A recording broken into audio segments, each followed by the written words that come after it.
Foto aja deh. Assalamualaikum warahmatullahi wabarakatuh. Waalaikumsalam warahmatullahi wabarakatuh. Selamat sore, salam sejahtera bagi kita semua. Terima kasih buat kehadiran rekan-rekan dari tim UKT 1 dan tim UKT 1 Extension. Ekbang. Kita akan menyaksikan atau menyimak pemaparan dari Bu Windarwati tentang strategi perencanaan pembangunan daerah versi Bu Windarwati. Nanti kita mungkin ada sedikit diskusi jika waktunya cukup ya. Jika waktunya cukup kita akan diskusi. Kalau nggak cukup ya pokoknya kita dengarkan bagaimana penyampaian pemaparan dari Bu Windarwati gitu ya. Baik, demikian pembukaan dari saya. Terima kasih. Assalamualaikum warahmatullahi wabarakatuh. Pak, dipersilakan kepada Bu Windarwati untuk menyampaikan pemaparan. Baik, terima kasih Pak Kadin. Assalamualaikum warahmatullahi wabarakatuh. Mohon izin pimpinan dan teman-teman di UKT 1 dan bagian Ekbang. Saya di sini akan mencoba memaparkan terkait hasil diklat dari manajemen perencanaan pembangunan. Mohon izin,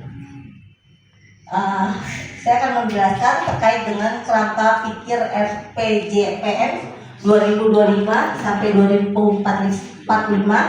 yaitu strateginya berlandaskan Pancasila dengan visi Indonesia Emas 2025. Ada 5 sasaran visi Indonesia 2025, dan yang terkait dengan strategi 17 Agustus 45 itu adalah 8 misi pembangunan, 17 arah pembangunan, dan 45 indikator utama pembangunan. Mungkin saya langsung di sini aja pentahapan implementasi RPJPN tahun 2025 sampai 45. Di tahap pertama yaitu tahun 2025 sampai 2029 mengenai penguatan transformasi. Untuk tahap keduanya akselerasi transformasi itu di 2030 sampai 2034. Di tahap ketiganya 2035 sampai 2039 itu ekspansi global. Di tahap keempatnya 2040 sampai 2045 adalah perwujudan Indonesia Emas. Semoga. Visi Indonesia di 2045 adalah negara kesatuan Republik Indonesia yang bersatu, berdaulat, maju, dan berkelanjutan. Negara Kesatuan Republik Indonesia, jadi maksudnya bersatu itu kesatuan kuat berdasarkan Pancasila dan semangat Bhinneka Tunggal Ika. Berdaulat itu maksudnya ketahanan, kesatuan, mandiri, aman, dan tangguh. Maju, berdaya modern, tangguh, unggul, inovatif, dan adil. Berkelanjutan, lestari, dan seimbang antara pembangunan ekonomi, sosial, dan lingkungan. Misinya itu ada 8: transformasi sosial, transformasi ekonomi, transformasi tata kelola, supremasi hukum, stabilitas, dan kepemimpinan Indonesia. Misi kelima, ketahanan sosial, budaya, dan ekologi. 6-nya, mewujudkan pembangunan kewilayahan yang merata dan berkeadilan. Yang ke-7, mewujudkan sarana prasarana yang berkualitas dan ramah lingkungan. Misi ke-8-nya, mewujudkan kesinambungan pembangunan. Arah kebijakan dan prioritas nasional tahun 2025 ada 8 program hasil terbaik cepat. Yang pertama ini adalah program lebih ke kampanye Pak Prabowo ya, memberi makanan bergizi di sekolah dan pesantren serta bantuan gizi untuk anak balita dan ibu hamil. Kemudian menyelenggarakan pemeriksaan kesehatan gratis, menuntaskan kasus TBC, dan membangun rumah sakit lengkap berkualitas dan di kabupaten. Mencetak dan meningkatkan produktivitas lahan pertanian dengan lumbung pangan desa, daerah, dan nasional. Dan membangun sekolah-sekolah unggul terintegrasi di setiap kabupaten dan memperbaiki sekolah-sekolah yang perlu renovasi. Selanjutnya melanjutkan dan menambahkan program kartu-kartu kesejahteraan. Ini melanjutkan juga menaikkan gaji ASN.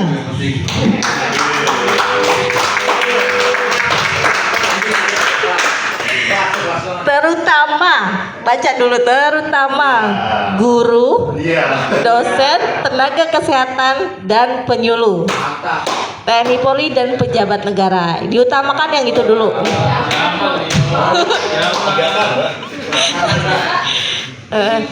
Kemudian melanjutkan pembangunan infrastruktur dan BLT. Seperti biasa, sama itu dengan program yang lalu, terutama untuk generasi milenial, generasi Z, dan masyarakat berpenghasilan rendah, dan mendirikan badan penerimaan negara dan meningkatkan rasio penerimaan negara terhadap produk dan domestik bruto. Ini arah kebijakan pembangunan Jakarta berdasarkan RPD 2023 dan 2026. Di 2023 itu pemulihan dan transformasi ekonomi menuju pemantapan kota global. Di 2024 peningkatan ketahanan kota melalui penguatan ekonomi dan pemantapan kualitas pelayanan dasar. Di 2025 penguatan ketahanan kota melalui pembangunan yang merata, inklusif dan berkelanjutan. Kemudian pemantapan menuju kota global yang berketahanan, berkelanjutan dan inklusif. Pendekatannya ini saya langsung gini aja ya. Pendekatan berorientasi proses, pendekatan teknokratik, partisipatif, politis, pendekatan atas bawah atau bawah atas. Kemudian pendekatan yang berorientasi pada substansi. Itu pendekatan tematik, holistik, integratif dan spasial. Nggak perlu diperjelas, ini aja ya. Nah, ini perencanaan arah kebijakan Jakarta di 2025. Di tahun 2024 merupakan momentum penting dalam perencanaan arah kebijakan Jakarta. Penyusunan RKPD tahun 2025 sudah mempertimbangkan posisi Jakarta ke depan. Jakarta sebagai kota global.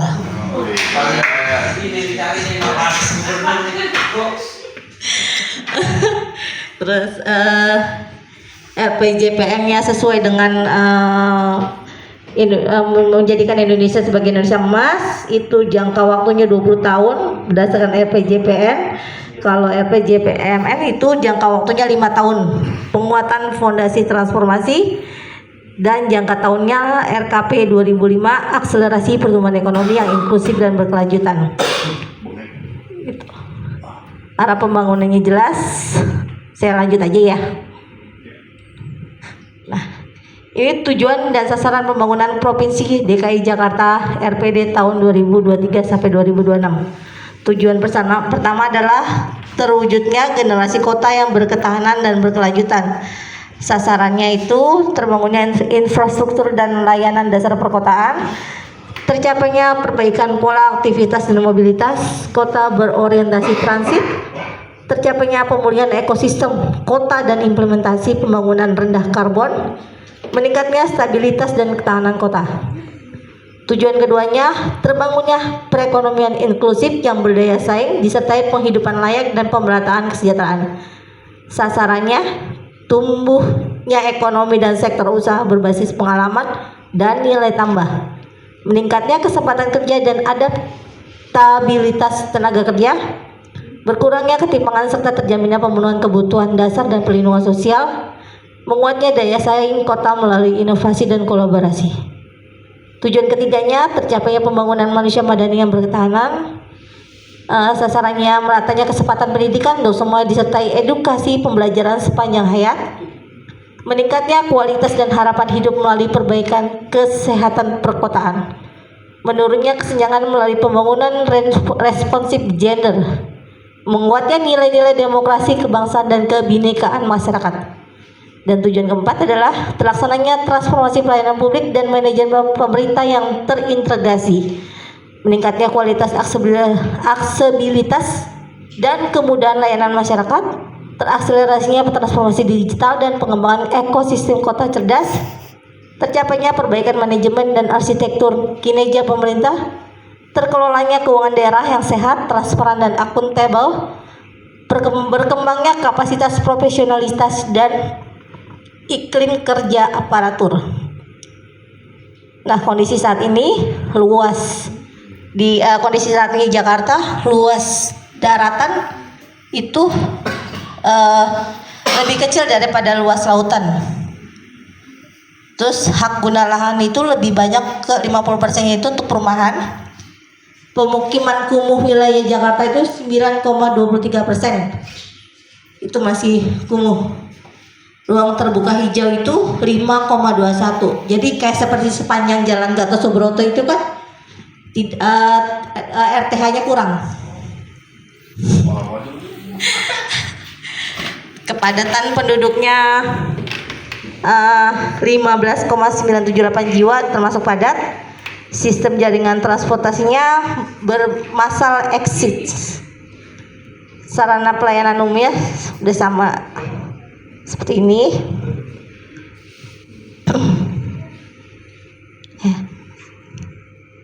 Oke, belum. Air bersihnya juga masih kurang. Pengolahan sampahnya itu saat ini di Bantar Gebang itu ketinggian sampah itu udah sampai 50 meter. Jumlah rata-rata sampah yang diangkut Bantar Gebang itu dan saat ini DKI sedang mencoba untuk mengatasi terkait dengan timbunan sampah yang sudah mencapai 50 meter. Rawan bencana banjir itu ada 200 sampai 300 RW yang masih berdampak banjir. Kualitas udaranya mencapai 180. Ya, masih perbaikan kualitas udara. Tingkat kemiskinannya ini Pulau Seribu masih jauh. Indeks pembangunan manusianya sama, masih kurang. Ada 9 isu strategis. Yang pertama adalah optimalisasi riset dalam mendukung penciptaan inovasi dan pengembangan bisnis. Kemudian peningkatan kualitas sumber daya manusia yang berdaya saing, pemerataan kesejahteraan masyarakat, peningkatan produktivitas ekonomi yang setara dengan kota global di negara maju dan stabilitas ekonomi yang kokoh, peningkatan daya saing pariwisata dan ekonomi kreatif dalam mendorong pertumbuhan ekonomi dan memperkenalkan budaya di kancah global. Optimalisasi pergerakan manusia, barang dan informasi. Nah, ini juga kemarin sempat saya tanyakan terkait dengan optimalisasi pergerakan manusia. Dari kita itu mencoba untuk meningkatkan pelayanan transportasi. Terus saya tanya, kenapa enggak dari DKI-nya sendiri memulai dengan memberikan zonasi terkait dengan pegawai, Pak? Jadi ya jawaban dari Bapeda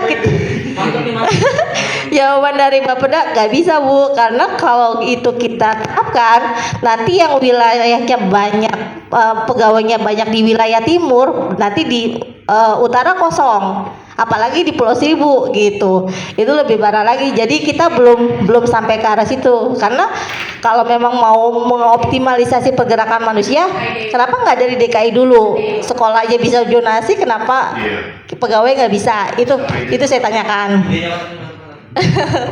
Jadi itu belum sampai ke situ katanya arahnya mereka. Terus penyelenggaraan tata kelola birokrasi dan pelayanan publik yang efisien dan efektif, perwujudan kota layak huni dan aman, nyaman dan berkelanjutan, penciptaan lingkungan dan perkotaan dan yang mandiri, adaptif dan tangguh terhadap perubahan iklim. Nah, ini prioritas pembangunan Provinsi DKI Jakarta di tahun 2025. Tadi sudah ya? Ini ya?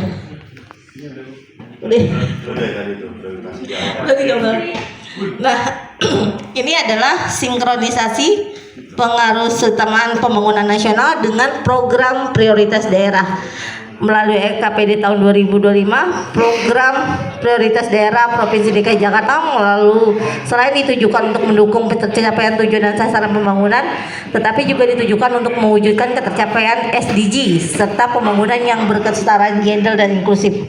Jadi